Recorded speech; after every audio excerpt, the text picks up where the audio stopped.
No, well, I think we did do this. I think this is already in there. We'll sort of reiterate it, just so that we're crystal clear, right? Because we know that he has a new deal, right, which we talked about yesterday, has the implication that there was no old deal, yes? Yeah. The old deal was Teddy Roosevelt. And the very fact that we have a first new deal means There's a second one. there's a second one. It's all right, third period couldn't figure that out. It's not that the first new deal doesn't work, but that's what we're going to talk about predominantly. In fact, most of today, hey guys, I need y'all to Shut up. well, I have to record this too. Oh. So unless you want your Or what? general idiocracy to be Why are you looking at me? Bart, Harry, Christmas, and Lloyd. And so why? Lloyd Christmas and Harry. I don't know. You're Harry and Lloyd. How do you do football? You're the one that gave it the nickname. I don't remember Harry and Lloyd's last name from the movie Dumb and Dumber. I never watched it. Fair enough. Okay. So we will spend the majority of the time talking about the first New Deal, but there's some significant issues with the first New Deal, and that's what we'll get to. And then we'll talk a little bit about the second New Deal. To me, the second New Deal is somewhat less important, right? And the reason that this is so important to me actually, that we will cover it substantially here, but we will actually, this is one of the few things historically that I cover in detail in my U.S. government class, right? Because prior to this point, so basically prior to the election of FDR, who runs the United States government? The Congress. The Congress, right? And we don't go into enough detail in this in U.S. history, right? But if you read the Constitution, if you actually look at the Constitution, you don't have to read it, right? Just open it, right? Just find the Constitution in a book, right? And then like a textbook, the Constitution is going to cover like 2 pages or 4 pages, depending upon the size of the font. It's not a very long document, right? But half of that document, the original document, not including the amendments, right? Just the original 7 articles. Half that document is Article 1, covering the creation of the legislative branch and the powers of Congress. Okay? And then Article 2 covers the presidency, and that's about a quarter of the document. And then the final quarter of the document is the Supreme Court and the subsequent 4 articles after that. Congress was always meant to be in charge. And like this is one of the few number of things next year in government where I will get on a soapbox and actually preach to you, right? Where I will actually tell you my personal political opinion, right, and why it is so vital to the welfare of this nation. Okay? And that is that the president shouldn't be in charge. Okay? Not really. Part of the rationale for that is because I'm arrogant. I don't get to vote for the President of the United States. I'd like to. I wish I could have a say in who the President of the United States was, but I don't get a say in it. Right? The Electoral College votes for the President of the United States. Right? Now I can cast a vote and tell the Electoral College in my state what to do. Right? But that doesn't necessarily matter.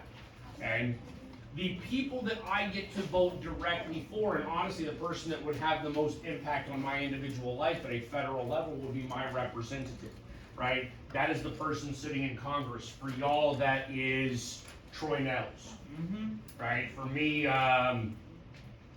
McCall is his last name. I forget if it's Mike or Martin. I don't live where y'all live.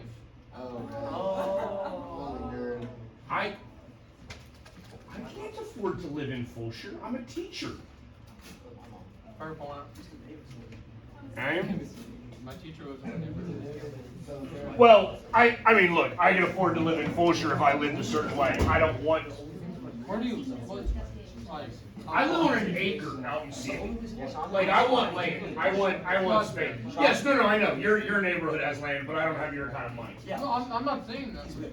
Fair enough. No. Just go ahead and rub it in, Sean, that I'm not as rich as I you. wasn't asking. He's calling us all poor. You're making me feel like an asshole. You are an asshole. and that's now on YouTube forever. I don't care. Who is Yesterday I'm on YouTube because you were like, oh, let's compare Ethan and Sean. Sean has 500K, Ethan has $5. Okay, listen, so this is, back to the actual point here, and this is a drastic shift in American governance, right? And we saw this before, yes? We talked about Andrew Jackson back in first semester, right, in 1301. Jackson is a strong-arm president. He is a heavy-handed president. Jackson is going to veto a bunch of legislation by Congress. Jackson is going to behave in a way that really the political cartoons call him a dictator, right? They call him a monarch. They refer to him as King Andrew I, right? Because he is circumventing the authority of the Congress. Which Congress don't want? Okay? Well, they don't like it, but they let Andrew Jackson get away with it a little bit. They actually give up some of their authority voluntarily to Abraham Lincoln in the midst of the Civil War, right? But then when Lincoln is assassinated, they snatch that back from Andrew Johnson real fast, right? Now we're going to shift, and government, as government becomes more prominent in our lives, as government does more and undertakes more, it will be FDR and the executive branch that is going to be more prevalent in the things that we do, right? So, when we look at the first New Deal, some of this we covered already. We covered this in the 1929 PowerPoint, right? We're going to regulate banking. Banking was a massive problem. We had the bank run, right? We had a lack of money in our banks, right? People went to go withdraw what was their money, right? Understand that. It is their money. Yep. And it's not there. Okay, so we create the Glass-Steagall Banking Act. That is a piece of legislation that basically separates what I call speculative institutions from savings and loan institutions. And then subsequently, it creates the Federal Deposit Insurance Corporation so that if you put money into one of those savings and loan institutions, you will get that money back even if the bank has mismanaged it. Right? So if you open up a savings account at Bank of America and the CEO of Bank of America is either a crook or incompetent, right? So he either steals your money or he just loses it all, the government will actually give you your money back through this insurance corporation. Wait, where does the get the money to give it back? The money. Don't ask questions you don't want the answer to, sir. Well, I mean, I think Sean's answer. So wait, before this, like, couldn't they just be like, or would the bank just be like, oh, we lost your money, oh well, it's your fault, or it's like, well, like that. I mean, here's the thing, right? Is it your fault? No. Would you have any recourse? no, What does recourse mean? no, that's too big of a. Is there anything that you could do? No. No. Really? Yes. So if Ethan opens up a bank, it's always you. I love you. It's always you. Right? Ethan opens a bank. I give Ethan $10,000. Right? I come back and I say, hey, Bank of Ethan, I want my $10,000. Ethan goes, I don't have it. Don't know where it is. Lost it. I gambled it. What? I can sue, right? I can take you to court. Okay, but here's the problem. What did you just say? Even when I win, what do I win? Whoop-de-doo. Right? Pride does not pay my bills. Right? So this is the thing. Like, this is the issue. Was there some level of recourse this time? Sure, certainly there was. Right? You can always sue for mismanagement or things of that nature. Right? But what ultimately ends up happening is you have that lawsuit, is you have that legal action. Right? If you can't get restitution, if you can't actually get a payment back or money back, then it doesn't matter. Right? It's worthless. It's pointless. Okay? In addition to Glass-Steagall, which again separates those banks, now we have newly created or newly identified, let's not say newly created, let's say newly identified speculative banks. Okay? Those speculative banks are the banks we think of today as being Vanguard or Charles Schwab. Right? Those are banks that take your money and invest your money in the stock market. Right? So, if your money is now being invested in the stock market by a bank, would you like to have some assurances that the stock market is fair? Yes. Yeah. Of course you would. Right? Okay, so we're going to start regulating Wall Street. Right? Now again, what this means, or what this should mean to you, if we're going to begin regulating Wall Street, that means prior to this point, we didn't regulate Wall Street. Right? Which meant that things were susceptible to significant amounts of fraud, right? I know that we talked in the Gilded Age era when we talked about Cornelius Vanderbilt, right? We talked about Jay Gould and Fisk, and I don't remember Fisk's first name now off the top of my head, right? But basically printing off fake stock certificates and flooding the stock market with fake stock, right? In order to manipulate the market and drive prices and like basically profit, right? Illegally, what we would consider illegally now. Okay? But there was a lack of protections back then. Okay? So we have the Securities Act, right? This is going to regulate the sale of stocks and bonds, right? And then we have the creation of the SEC, which is the Securities and Exchange Commission, right? Not that football conference that Texas is in. That's all. That's a different SEC. Okay? Unfortunately for you, in what we are dealing with right now, there are going to be all manner of abbreviations. I lost the word there for a minute, right? Yeah, this is really the unit of U.S. history that is alphabet soup, right? We get the SEC, we're going to get the CCC, we're going to get the TVA, we're going to get the PWA, we're going to get a whole bunch of different things as we go through this. Right, next. And we're going to have the Economy Act. We're going to try to reduce governmental spending, right? We're going to try to reduce governmental spending, and we're going to repeal prohibition in order to be able to tax alcohol again, because we need that tax revenue. We need that revenue generation in order to help sustain governmental activities. Alcohol makes a ton of money. I'll be honest with you, this is, not really U.S. history. We talk about this in government. This is one of the reasons why I do not understand for the life of me why the United States government will not legalize marijuana. You could make a boatload of money off of that. Yep. Actually, Because know Sean people. knows that people, I know people. all of you know people.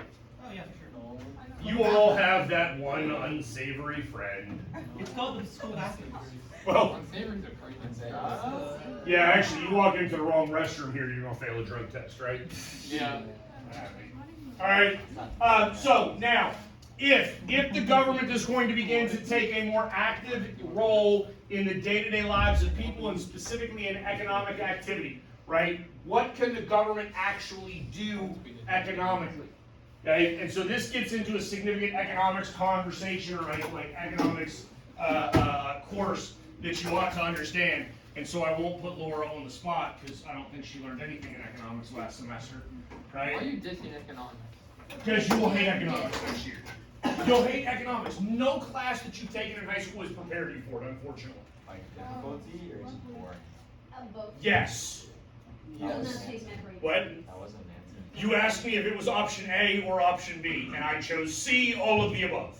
I didn't think you see that. Right? It is both boring and difficult. And the teacher The teacher is fine. She is not teaching. She is fine. Yes, but I have to talk to them. It's not, trust me, it is not the teacher. I have now worked in conjunction with 6 different either dual credit or AP economics teachers as the dual credit / AP government teacher. And kids have complained about all 6. It's not the teacher, I promise you. It's the content. No, I'm not qualified to teach dual economics. You need to do that. A degree in economics, a master's in economics. Oh my god. Okay, Ball No, listen, if I go back and get yet another master's, I'm gonna get a master's in sociology so I can teach that. Would you ever teach economics? I've taught on level economics, How was but that? I don't want to, I want to only teach dual credit government, both US and Texas. That is my ultimate goal, to teach Texas and US government. Right, that is my goal. I love y'all to death. I don't even wanna teach this class. Oh, you'll be teaching us next. Well, I'll be teaching you guys. Yes, I want to teach you. I love y'all, but like, I will be happy U.S. history. Don't worry, I'll be back. What about your world history? They're in the, I don't teach world history. Or My freshman world geography course, first period, let's just say I have a countdown going. What are you gonna Hey, oh, that's not updated anymore because, but I did try to hide that like kind of behind the board. Yes, I have a countdown for when I no longer have to see freshmen. All right, back on topic again. So listen, back to what I was saying. We're talking economics now. Yes. Yes. All right, so we got sidetracked there. We're talking economics. So the government absolutely has a role in economics. In fact, when you look at the economic, like the general health of the economy, one of the ways, right, and Laura might have actually learned this and maybe remembers it, one of the ways that you measure economic success or economic well-being is through what is called GDP, or gross domestic product. Gross domestic product is basically all of the goods and services created in your economy. One of the 4 factors that makes up GDP is government spending, right? So that means that the government can actually stimulate economic growth all on its own. Okay, but if government is going to spend money, what should government be spending money on? People. No, that was a terrible idea during COVID. Right? No. We do not want to just print checks and print cash and hand them to people. Bad idea. That created inflation. Massive, significant inflation. Massive. Created significant inflation during COVID. They also handed way too much. What, Sean? Infrastructure. Right? Pay for something tangible. Right? Y'all have driven through, well, I've been to the Hoover. we're out in the suburbs, so it's not that bad. How many of you have driven like in Houston? And how are the quality of the road? Not good. Oh, Dallas is pretty bad. They're bad, right? Houston has bad roads. They're bad. Austin has good. Okay? What did you just say? When I was in Austin, when I visited UT Austin, the roads were alright. They were better than Houston. Austin roads are so bad, they had to stack their highway on top of one another and the exits aren't even the same. Meaning if you get on the wrong part of I-35 in Austin, like your GPS is gonna be like, exit now, but you're on the upper level and there is no exit and you would just fall off a bridge if you tried to leave. No, sir. Austin roads are not good. Okay? But infrastructure is a key component of governmental spending. Now, most of us understand roads to be a key aspect of that, right? But infrastructure extends beyond roads, right? Infrastructure is really any sort of public product, right, that is infeasible for you individually to build it for your own use. That would be a school, that would be a library, a bus stop, an airport, a road, power lines, right? During the Great Depression, we will electrify a significant amount of the United States because we will build hydroelectric dams, right? And we will lay power lines throughout the United States, right? Because that puts people to work. Okay? These are net positives. Right? Oh, it's COVID, you couldn't do that. Not my time. Well, that was the problem. And when you look at COVID, when you want to compare COVID to this, the reason that we couldn't do stuff like that during COVID is because we wouldn't allow anybody to work anywhere under any circumstance. So instead, we just printed money, and that was a bad idea, right? But that is one.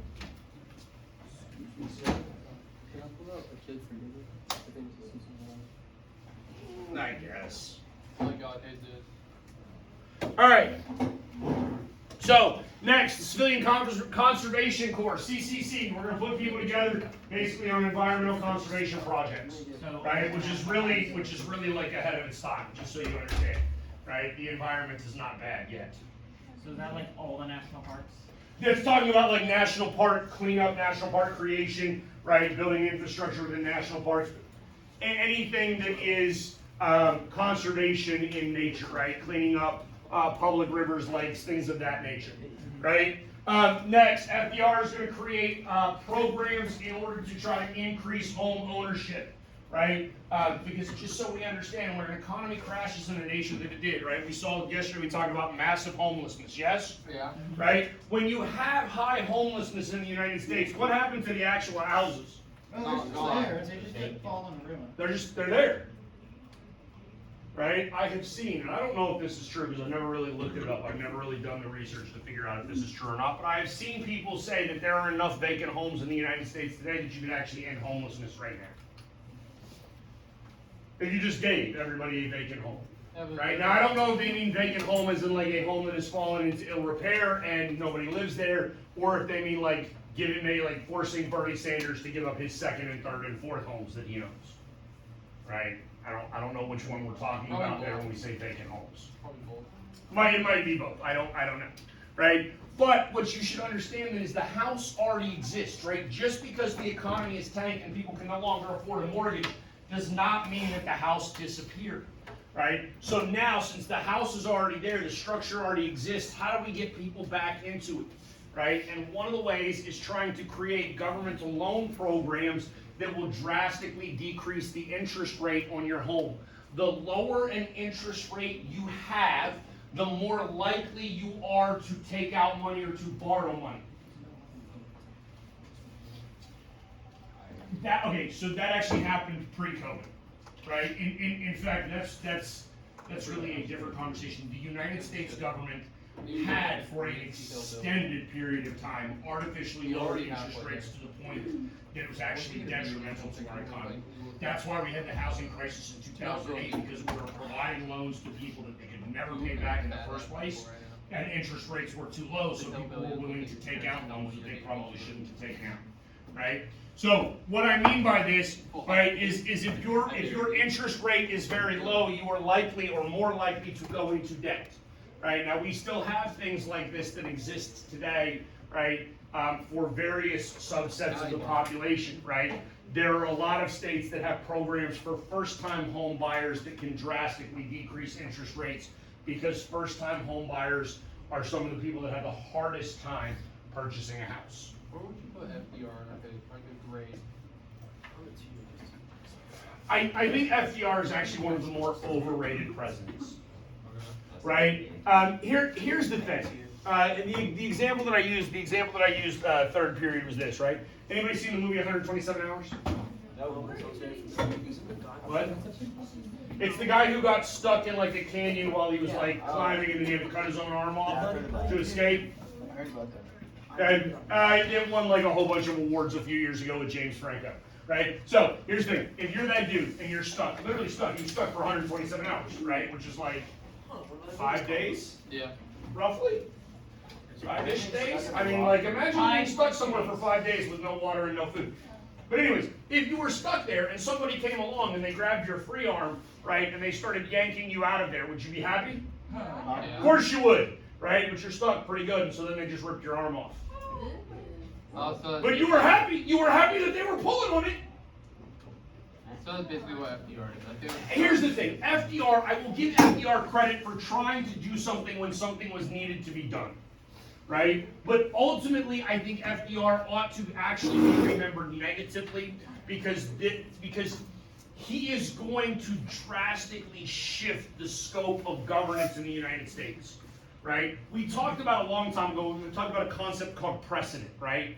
Do we remember what precedent means? It means Like like, setting the example. what does it set for the future? Setting an example. But here's the thing. I want you to understand precedent is sort of an unwritten law. Yeah.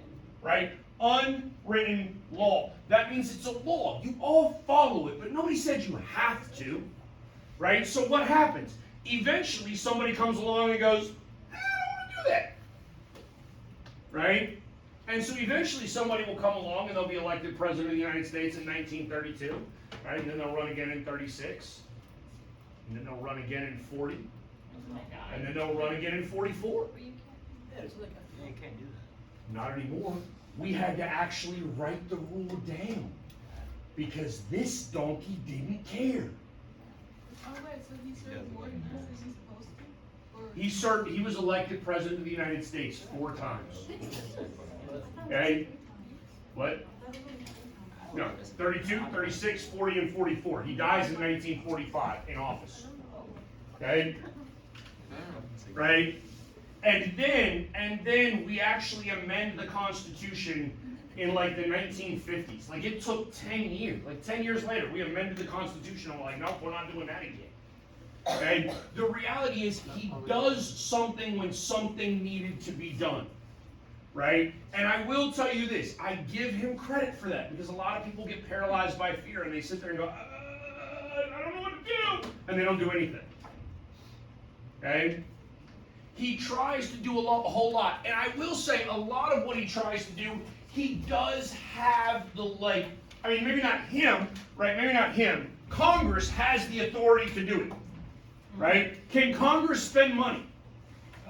Yes. Yes, it's in the Constitution, right? So if Congress wants to build a road, Congress can spend money to build a road. If Congress wants to build a dam in Tennessee, they can build a dam on a river in Tennessee. If Congress wants to do any one of a number of things, they can pay to do that, right? Now, I'm not wild about the fact that this comes top down from the president, and the president's ultimately the one dictating all of that, right? But then, if you really think about it, who should I actually be mad at? Congress for letting the president do it. Well, I mean, here's the thing, right? Like, if my wife cheats on me, right, should I be mad at my wife or the dude she cheated with? Who said both? No. Did you say both? Listen, so here's the thing. Who actually has the responsibility of being loyal to me based upon the vows that we took in our marriage? That is my wife, right? That dude has no authority or obligation or responsibility to me whatsoever, right? So getting mad at him, I mean, sure, I'd probably be mad at him, but that's kind of pointless, right? What would be even worse is getting mad at him and not getting mad at my wife. Because what you do is Okay, so basically what you're looking at, right, is ultimately who should I be mad at, right? I should be mad at Congress because they're the ones who basically broke their oath, right? Not FDR. FDR didn't take, I mean, FDR does. He takes an oath to defend the Constitution. That is absolutely true, right? But in this scenario, I mean, in this sort of not great analogy, I will openly admit that, not great analogy, right? FDR is essentially the other dude, Congress is my wife, right? I ought to be more upset with Congress than I am with FDR as a result of this. Okay? All right. He is going to try to revive the Industrial Secretary of the Public Works Administration, which is getting more money for infrastructure projects, right? But the problem here is as we go to do this, we're drastically increasing the scope of governmental activity, which increases the U.S. budget, which is going to further put us in debt, which is ultimately going to create some future problems. Now, on the bright side, again, maybe that's not great, but when you look at some of the other things, some of the other provisions that he puts in here, right, we're going to do what he calls fair labor policies, right, such as creating a minimum wage, right, creating a 40-hour work week as a standard, so anything beyond 40 hours you have to get paid more for. Right? And the great thing about it is you're talking about a time in America where we actually still make stuff. We still actually make things. We produce tangible things. Right? Now, if I have a factory, instead of hiring one dude, right, and paying that dude to work, let's just say a 12-hour shift, right, for relatively low wages, right? Now, because of the 40-hour work week, I got to hire two dudes and pay them pay them for 6 hours of work each every day, right? And we've established a minimum wage, right, which is going to further increase their opportunities, all right? And we're going to ban children working from under the age of 16. Kids can't work, right? One of the things that FDR is trying to do is try to figure out how to decrease the sort of unemployment pool, right? We need to decrease the number of people looking for a job that can't find it. And here's the thing, these, even so we're crystal clear, these are essentially socialism. You understand that? This is a violation of actual Adam Smith, free market, laissez-faire, capitalistic principles, okay? But that's not necessarily a bad thing, okay? All right, so, I said that, and then we get to this, right? So, what is one of the big criticisms of FDR, even at this time, especially amongst the conservatives, amongst the Republican Party? We're about to become a socialist country. We are terrified of socialism. And listen, honestly, in this day and age, today in America, we are not nearly scared enough of socialism or communism. Right? our system cannot function if we have socialism or communism take root in this country, right? Freedom cannot occur in a communist or socialist country, okay? All right, but socialism, and this is a slight difference between socialism and communism, right? And this is really why communism is sort of a political philosophy and socialism is the corresponding economic philosophy, right? But socialism is the idea of redistributing wealth. Now, as we begin to create all of these programs, what are we doing? We're redistributing wealth, right? Because during the FDR administration, if we want to increase government revenue, the government needs more money because the government needs money to pay for all of these different programs. Where does the government get the money from?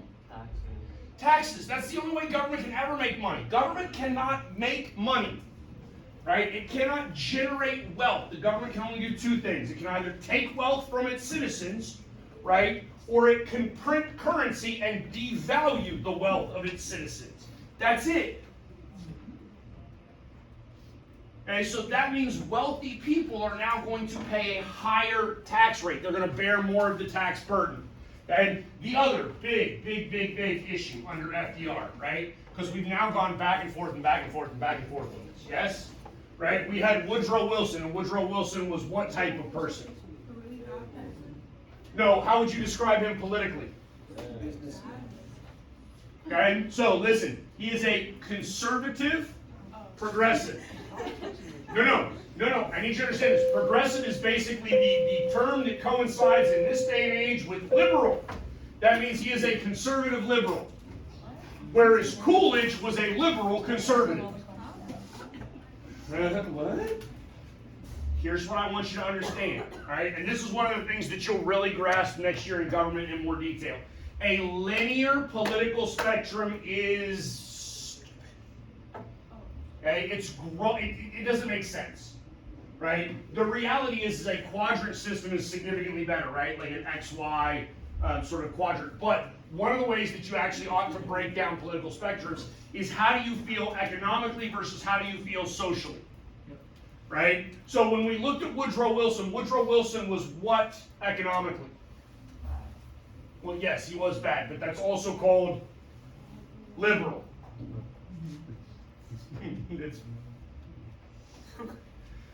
That probably shouldn't be on YouTube. Anyways, what I mean is that he is liberally economic, right? That means that during the Wilson administration, he wants the government more involved, right? He creates the Fed, right? We're going to create income tax. The government's going to generate more revenue. The government's going to be more involved economically. FDR is doing the same thing, yes? Right? But what was Woodrow Wilson socially? Conservative, right? Conservative means anti-progress, right? That's really why we call them progressives and conservatives, right? So what does socially conservative mean? Well, in the 19-teens, it means black people don't get any rights. Hence the screening of the KKK movie in the White House. Right? So I tell you, he is socially conservative and economically liberal, right? And then you look at Coolidge, and Coolidge is sort of the opposite, right? Coolidge was socially progressive, right? He wanted women and minorities to have more opportunity and whatnot, right? And then he is economically conservative. He doesn't want the government involved in the economy. Now we get to FDR, and what do we have? Well, the problem is I don't think FDR was as bad as Woodrow Wilson. I want you to understand that, right? But FDR is still a consummate politician, right? And as a politician, if he wants to get things done, right, he cannot afford to lose the South. And if you actually promote social progressivism in the South, right, if we create all these government handouts and then we give the government handouts to black people, what is the Southern narrative? The government doesn't like us. Well, like, the government helps these people, right? And these people are worse than us anyways because we've created a systematic, we've created a systematic, oppressive government, right? And now the federal government comes in and gives these people stuff. So a lot of our New Deal policies are actually racially biased, right? A lot of our New Deal policies are actually only really available to the white folk, right? And interestingly enough, when we get after World War II and we talk about like the GI Bill and things that we give veterans coming back from World War II, guess what? It's Very similar. For slightly different reasons, but very similar. All right? So those are probably the two biggest criticisms under FDR, right? Now, interestingly enough, you don't understand this either probably, right? But as government changes and as government shifts, right, which of our three branches of government is the most quick to change? Anybody know? The executive branch. The executive branch, right? The executive branch is always the fastest to change because it's one person, right? It's really one president, right? Which one is the slowest to change? The judicial branch, right? Because our justices are appointed for life.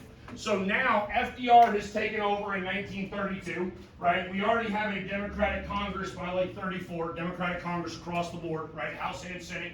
And what about our Supreme Court? They're still all They're still fairly conservative, right? And so that means that there are a whole bunch of challenges to these FDR policies, and FDR is losing them at the court level over and over and over again, right? So, what is FDR's big plan? No.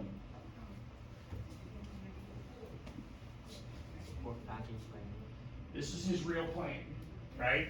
He is losing at the Supreme Court level. Now again, if you look at the Constitution, I'm a big fan of the Constitution. Read the Constitution. The Constitution says we have how many Supreme Court justices? doesn't specify. It doesn't specify. Right now we have 9. We have had 9 for, 9 has been the tradition now for a century and a half, roughly.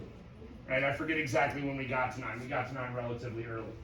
So if, like, if they're appointed for life, then how do you get once somebody dies? Or they can retire. They can voluntarily retire, right? So for instance, like, basically just since you've been in high school, let's say since the first Trump administration, we had the death of Antonin Scalia, we had the retirement of Anthony Kennedy, we had the death of Ruth Bader Ginsburg, and then we had the retirement of Stephen Breyer. Right? It just sort of depends. Right? And eventually you'll learn next year in government, sometimes it comes down to ideology. Right? If you're a conservative justice you're up there in age, you might retire when a conservative is in the White House in order to get a conservative to fill your seat. Honestly, that's what Stephen Breyer did. Okay? Because a lot of Democrats gave Ruth Bader Ginsburg, like they speak poorly of Ruth Bader Ginsburg now, even though she was a huge hero. She was a liberal lion while she was on the bench, right? But they were like, you should have retired when Obama was still in office in order to let Obama replace you, and instead you died when Trump was in office and they replaced you with a conservative. Okay? But FDR's plan here is to just appoint a whole bunch of people, right? In order to get people that agree with him ideologically in order to get what he wants accomplished. Sound like a good plan? So here's the thing, because if you don't have any foresight, if you don't think about the future, it's actually a good plan. Sure, right? I instantaneously get what I want. Instant gratification, that's where we're at in this day and age, yes? Right? But here's the thing, if I'm the president of the United States, right, and there's 9 justices, and of those 9 justices, let's just say for the sake of argument, right, only 2 of them agree with me. 2, and 7 disagree. Right? If I appoint an extra 6 people and I take the Supreme Court up to 15, and all 6 of those agree with me, who wins now? You do. This guy. Right? Now I'm going to win every court case 8-7. Right? And then eventually I'm not going to be in power anymore, and a member of the opposition party is going to take over, and they're going to get into the executive office. Right? And what are they going to do? Remove all those ones that you didn't. Well, they can't remove them. You can't impeach them. That's actually the real problem. You cannot get rid of them. They serve for life with good behavior, which means so long as they're not taking bribes, right? You cannot get rid of these people. So now what do you have to do? The new incoming president is also just going to have to create 6 new positions. And now our Supreme Court goes up to 21, right? And instead of it being 8-7, right, it's now 11-10, right, or 14-7, or whatever, right? But ultimately, you end up in a situation then where every new president coming in is just going to appoint a whole bunch of people. Right? The Supreme Court would lose its effectiveness if it were too large. Like, really fast. What? Well, there's nothing in the Constitution that says you can't do it. Like, that's the real issue. There's nothing in the Constitution that says you cannot do it. So, he floats the idea. I mean, interestingly enough, Joe Biden floated the idea just a few years ago. Right? Because the current Supreme Court is 6-3. Right? And again, it's 6-3 because of Ruth Bader Ginsburg. Right? Otherwise, it would be 5-4, and Roberts is not really that conservative. Right? In which case, it's really 4-4-1. Okay? But instead, it's 5-3-1, and those 5 are always going to side together, and we're done. Doesn't matter if John Roberts goes with the liberals or not. Okay? So, as all of this is happening, FDR is going to create his second New Deal, right? Some of this is to try to, like, counter the political and the judicial opposition, right? So some of this is going to be nuanced and basically reworded or redone things that he had already tried to accomplish. So again, we're looking at banking reforms, we're looking at higher taxes on the wealthy, but most importantly, out of the second New Deal, and the one thing that I adamantly care about in the second New Deal, is we have the creation of the Social Security program, right? And the Social Security Act. That is a government-funded retirement program, right? And so what happens with Social Security is FDR is going to tell older Americans to exit the workforce, right, in order to help ensure that those people are not taking jobs from younger Americans who absolutely need them. And in exiting the workforce, we will provide them with a pension, a retirement plan, right? Anybody know how retirement plans work? You put in money. You put in money every year while you're working, and then when you stop working, you get money back. Yes? Yep. Right? But for like Ethan, because I know Ethan has a job, and so I keep picking on him, right? Ethan gets his paycheck whenever he wakes up, and he realizes that they're taking Social Security payments out of his check, right? And where does that money go? Nope, it's going to my grandfather right now. Well, I mean, my grandfather's 91 years old. He needs his money. I was gonna ask some of them. Right? So here's the thing. Why do you think we're $36 trillion in debt? Have you not asked yourself, who do we actually owe the money to? A lot of it is to our future selves. Some of that is money that is currently owed to Ethan that he ain't never gonna see. Alright? No, it's a tax. If you don't pay your taxes, you go to prison. So no, I'm not telling you to stop paying your taxes. I don't need any more friends in prison. It's not you guys. I don't understand. Enough that I actually am not joking when I make that statement. Okay. How much is enough? One is too many. Sure, I can think of 2 here. Wait, one is too many, so then we have more than one. All right, so FDR wins re-election in 1936. He wins easily. Now again, some of the reason that he wins, and this is another thing you need to understand about history. This is one of the reasons why I will stop this class. Honestly, I will stop this class basically with the election of Barack Obama because I do not feel comfortable evaluating Obama's presidency yet. Not enough time has passed in my mind to determine whether or not he was a good president. Right? Again, FDR in 1936, when he's running for re-election, actually looks good. We're doing things, right? We're trying to put people back to work. He is actually doing things, right? In fact, FDR does so much,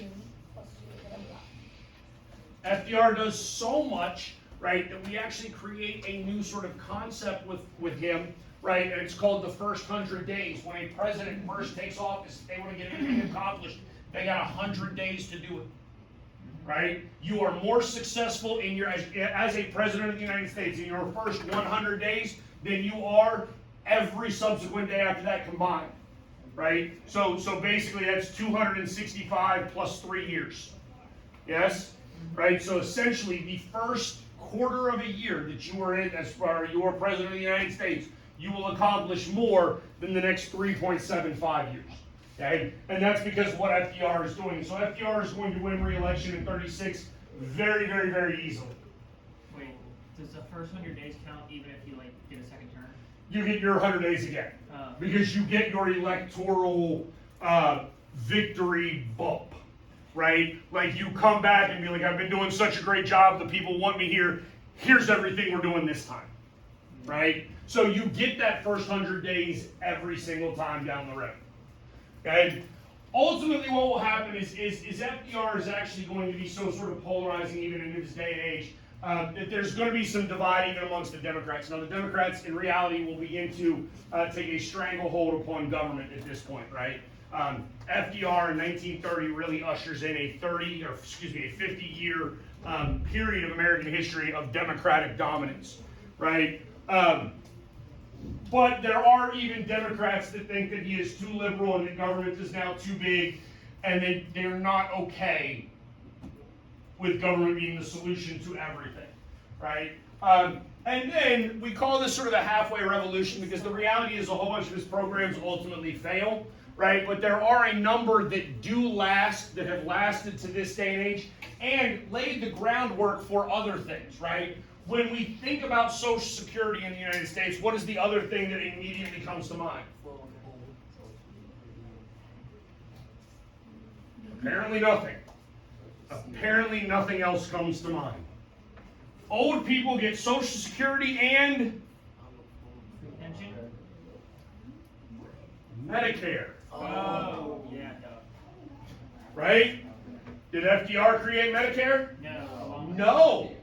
Medicare is created during the Great Society and Johnson's administration in the 1960s, right?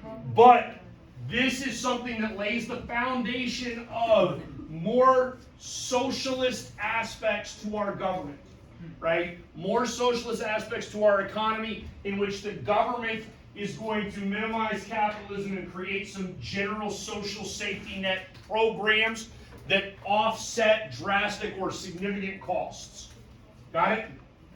All right, so how do we get out of the Great Depression? World War II. Then, God love FDR, nothing that he did got us out of the Depression. Okay, there are economists today that believe that his behaviors actually elongated the Great Depression. I don't know if I believe that. Okay? Again, I give the man credit for doing something when something needed to be done, even if it maybe wasn't the greatest idea. Okay? I am, and there are different schools of thought on this. I am a believer that some action or even incorrect action is better than no action at all. Okay? There are other people who adamantly believe that no action is better than incorrect action. Okay? That just depends on your own philosophy of life. Right? But if I recognize a problem, I would rather try the wrong thing than do nothing and just live with the problem. And I do understand. I openly admit that that means I could make the problem worse. I understand that. Okay? But that's still my personal philosophy. Right? So, ultimately, World War II is what is going to end the Great Depression. Adolf Hitler decides to invade Poland, and now the United States government has to ramp up military production, right, and really, really, really kick our economy into full gear in order to go and defeat the Nazis.